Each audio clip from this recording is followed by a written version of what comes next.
Okay, what we're going to do today is remember the supers that we took off for the honey extraction.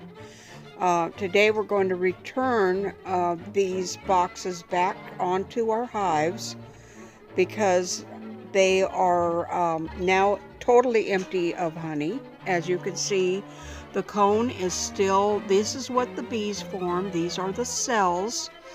We do not want to destroy those. Some of those you can see were crushed by our fingers. But the bees now, when we put these empty frames with just the drawn out cells, will now do a major winter um, honey collection based primarily on this heavy syrup mix of 2 to 1 and the pollen patties that we are going to provide them so that they have food to sustain themselves for over winter, since we took the majority of their honey crop.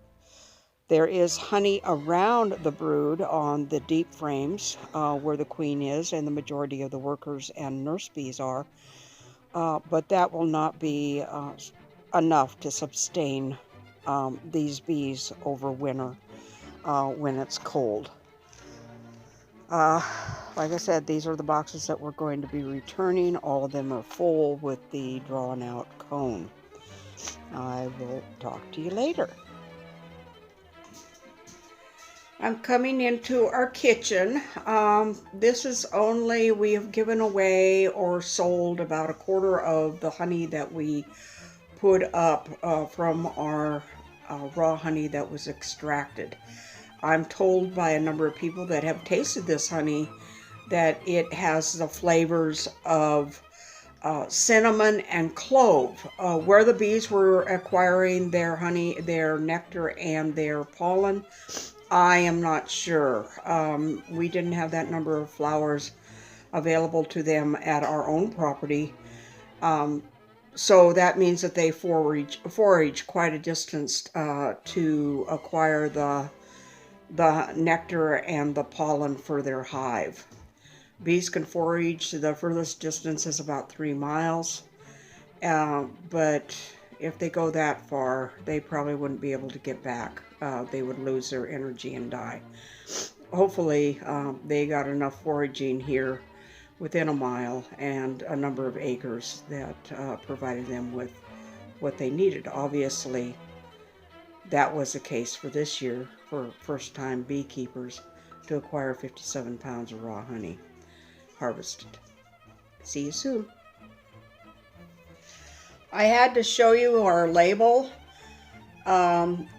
Underneath the little bee, it says Beeks Love Bees, which Beeks, B-E-E-K-S, stands for beekeepers. The label says Sally bees make rich raw honey. Now, the Sally part of that is a play on words because the word Sally means rush forward, advance, whatever. And that's exactly what bees do to when they're foraging for honey and water and substances to allow them to survive. Rich raw honey, again, is a play on words because Rich is my husband, but Rich is also very monetarily endowed and or very rich, wonderful tasting, and that's what I'm told that this honey is. Well, this is the beekeeper without his suit. He's pretty damn scary. I think I'd rather have the suit on him. This is Grandpa Rich.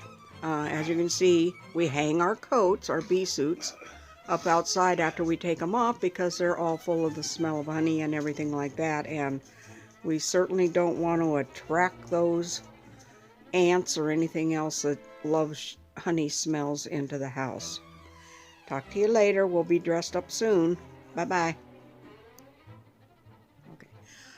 Okay, Grandpa's suiting up.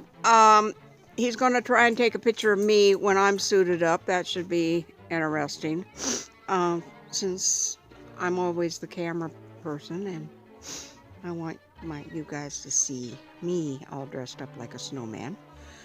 He's almost done, and you just wait a minute. We're about ready to go.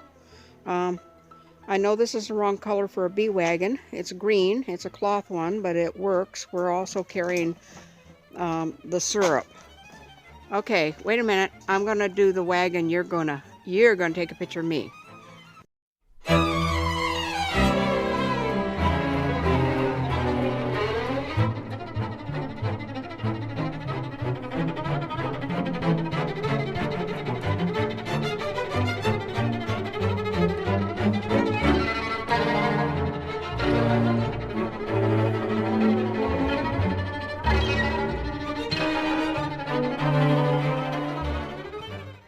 Okay.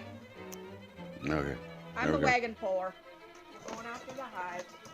Okay, like I said before, we're putting these empty supers that have drawn cone on the hives so the bees have a chance to get honey stores for winter feed.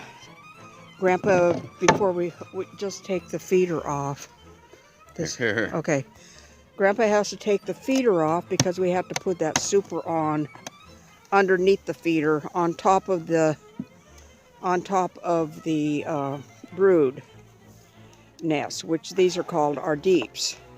You can see the bees. They're like very populated and they're very busy. We put it on very carefully, trying to not to squish very many or warn them we're coming through. It's pretty unavoidable when you have over 20,000 bees that you're disturbing. Now there's a feeder. Again, you can see a bunch of bees at the top, basically saying, "Where's my food?" We're still feeding them the one-on-one. Next week that will change to a 2-on-1 syrup, which is 2 gallons of sugar to 1 gallon of water. And plus I will be adding down just on top of the brood nest, the deeps, what they call pollen patties, because the bees need that pollen, like I said, for their nourishment and vitamins and protein, a lot of protein, to hold them over for winter. Okay, we're moving on to the next hive. Remember this little purple one here? This was the one that was started by their own queen, and they're doing very well. Here's Grandpa's poor hive, where we took 2 of the supers off. We left 1 yellow one on. We're going to put another one on the top. This is a real powerful, busy hive, and I want to make sure that they make it. Bees can freeze and starve very quickly without food. That one's for yours. As you can see from the front, they're not very active. It's because it's only 60 degrees out here, and bees cannot forage until they get their body temperature up to 90. And they flap their wings and they exercise. I think the humans can learn from that process. Again, they got the butts in their air. They're sending off warnings that something's not right, and they're out of food. They need it. Grandpa's prying that feeder off. Yeah, they're a little pissy. They're kind of like, "What are you doing to us?" This is actually a super that would be just the cone and the honey. Look at the bees. That's telling me those things are full. So now, this hive has 2 deeps. That's the brood at the bottom. The yellow one is a super that is full of honey, cone, and hopefully honey for winter. The purple one is also an empty super that we are just giving them with their draw. And Grandpa is feeding them about 1 gallon of syrup right now. And you can see that they're buzzing around and they're not liking the disturbance. I have one on my hood that thinks he can get in at me. God help me if he does. Coming over here is my hive that was strong. Like I said, at the first of the year, it was going gangbusters, and we lost our queen. And they requeened her, but it really set it back. We had a lot of catch up on this. I'm gonna see how she's doing. I hope if she's even just half as powerful and strong as what Grandpa's was, I'd feel we were doing pretty good. I gotta show you something. Remember when I just showing you the bees before when there was hardly any out? Look at this right now. They are in the front of that hive. Before there was hardly any. We disturbed them. Some of them came out. Now they're wanting to get back into the hive where it's still warm. Oh man, this is my hive. I think it's going crazy, but something tells me we're going to just keep feeding them more than what we are feeding them. We're running out of syrup, and that's not a good thing. We got to keep feed on them. Oh, now he's going to piss them off. Grandpa has a way of doing that, pissing people off. Wow, I don't know if you can see this, but they are so busy in there. Look at them. Look at you guys. Look at them coming in and out of that. That is a deep that we saw those bees on. And that means they've got brood or nest or queen in there, and they're basically telling us to pretty much butt out. Grandpa's putting on the feeder. They're just... Bees at this time of year, without having the adequate flowers and things to bring in a flow and the nectar and pollen that they need, they get pretty defensive. They are there purposely to protect their hive, and boy, they're going to do it. Don't come out without your suit and veil on, because if you start getting stung, it's going to be nonstop. This is the lid. This is the inner lid. Look at this. This just, oh God, that was not effective. Grandpa just pounded them off so he can put them back on there. Oh, he just made them really, really very, very, very, very mad.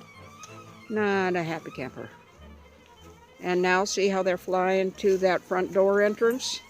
They're saying, we're disturbed, we want to get back into our hive and do our job. So they will.